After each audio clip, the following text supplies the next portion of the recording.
How we doing, guys? Welcome to DT's Daily. Now, on today's show, we're going to be speaking about Liverpool and the dramatic U-turn from them to use the government scheme to pay their staff. A sad piece of news that we're going to be reporting on today is that Pep Guardiola's mother has passed away due to contracting the coronavirus. And the last piece of news will be about Spurs, Heung-min Son, and he has gone back to South Korea to complete mandatory military service. I represent my fucking self. How we doing, guys? Welcome to DT's Daily. That's right.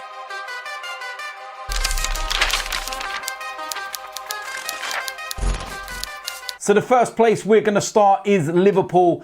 And you all saw yesterday's daily news, and I was not impressed with Liverpool at all. Well, within 24 hours, they have made a U-turn. And they have announced that they will not be using the government scheme to pay their staff. Now, a statement came out, and I'll get onto that in a moment. But the club have planned to use the scheme to pay around 200 staff whose work has been affected by the suspension of the Premier League. A Liverpool FC statement said, "We have consulted with a range of key stakeholders as part of a process aimed at achieving the best possible outcome for all concerned. A range of possible scenarios were considered, including but not restricted to applying to the coronavirus job retention scheme, which pays 80% of salary and guaranteeing the 20% payment. Applying to the coronavirus job retention scheme with a guarantee to reimburse monies received at a later date. And thirdly, finding an alternative means to cover our furlough costs." Right, that's their official statement. But let's get the facts. The only reason why Liverpool have done this is because of the backlash. The only reason why they've decided to pull out is because of the uproar from fans in general, from Liverpool fans specifically, from ex-players, and do you know what? Probably behind closed doors, people within the club, players, maybe Jurgen Klopp. We don't know that, but you never know. And that's the only reason why they've done this. If they could get away with it, if nobody would have bat an eyelid and said a word about it, Liverpool would be going for this. It's as simple as that. You know, it doesn't take away from the fact what your intention was. Looking at this statement, what a load of rubbish. What a PR spin that is. Going on about how we're exploring all these different avenues. Why didn't you explore all them before you announced what you were going to do? Come on. Wasn't born yesterday. Neither was anybody else. You know, Liverpool fans are absolutely embarrassed. And yes, you've now done the right thing. You're not going to be, you know, asking the taxpayer to pay your staff wages. You know, but it doesn't take away what your intention was. And that's what I want to make very, very clear. Liverpool fans know it. You know, they're still appalled. They're still disgusted. Yes, you've done the right thing. But there's only a reason why you've done the right thing. And looking at this as well, there's only 200 staff. You telling me you couldn't afford to pay 200 people their wage?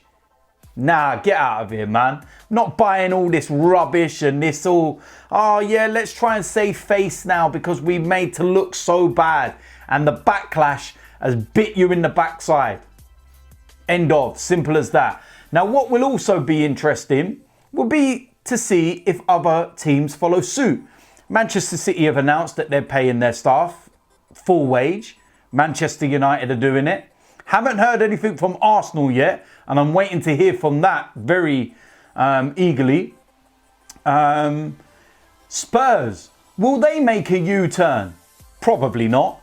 It needs the government to come out, and it needs them to make it very clear that these big businesses, Premier League football clubs with billionaire owners and whatnot, are not allowed to use the scheme. Then they will have to act. Because what they do is, like Spurs, Newcastle, they just hope it goes away. Let's brush it to the side. Everyone will forget about it next week. Nah. So Liverpool have done the right thing, but their intention was there in the first place. So it doesn't change the fact. It's just because of the backlash, and it's just because you realise you was wrong in the first place. Simple as that. And as the owner of Liverpool once said about Arsenal, What are they smoking up there? Yeah, looks like you lot have been the one smoking a little bit too much, innit? Yeah. Next piece of news, and I suppose this puts everything into perspective. It puts life into perspective. And that's Manchester City manager Pep Guardiola's mother has died after contracting coronavirus. The club announced yesterday. The club posted a tweet which read, "The Manchester City family are devastated to report the death today of Pep's mother, Dolores Sala Ciaro, in Marenza, Barcelona, after contracting coronavirus. She was 82 years old. Everyone associated with the club sends their most heartfelt sympathy at the most distressing time to Pep, his family, and all their friends." So, first and foremost, condolences out to Pep Guardiola and his family, friends, and everybody.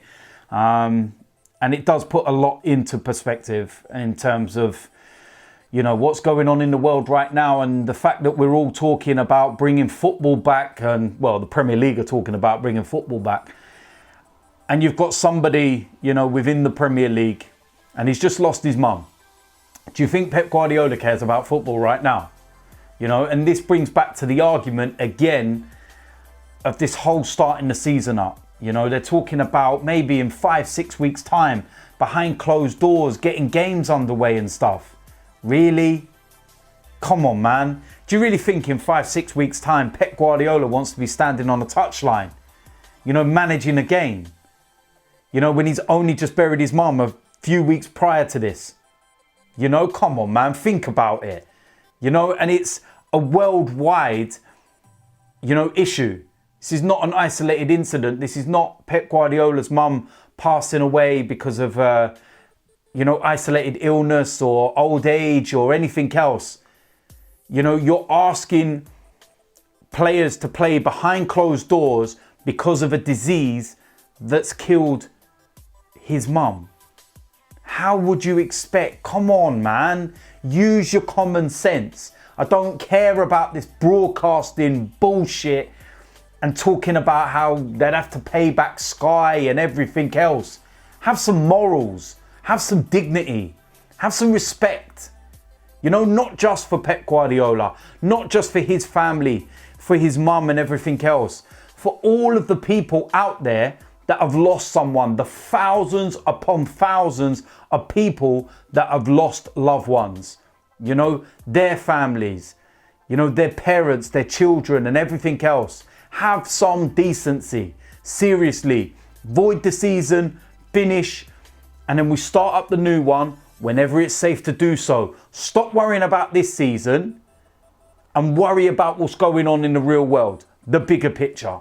Can't say no more than that, man. I'm getting bored of mentioning it constantly and why. It's not about Liverpool. It's not about stopping them winning the title. It's about humanity, and it's about people losing their lives. And that's more important. So wake up. Last piece of news involves Tottenham's Heung-min Son. And he has gone back to South Korea to complete mandatory military service. Bit of a strange one, this. Now, I remember a story a year or so ago, was it, that he would have to do military service or something unless, I think it was South Korea won a certain competition or something, and then people would be excused and whatnot. Really strange. But Tottenham have confirmed that Heung-min Son will complete his mandatory 4-week military service back in his home country of South Korea this month. The 27-year-old was given exemption from the extended 21-month military service after he won the gold medal with South Korea in the 2018 Asian Games. However, he still needs to complete a 4-week service, and with the Premier League suspended for the foreseeable future due to the coronavirus, it has been agreed now is the best time to undertake it. The Spurs forward has been in South Korea since the end of March, recovering from a fractured arm he suffered during Tottenham's 3-2 win against Aston Villa in February. So, yeah, there we go. It was meant to be 21 months military service, and it's mandatory, and I don't know how he would have got out of that.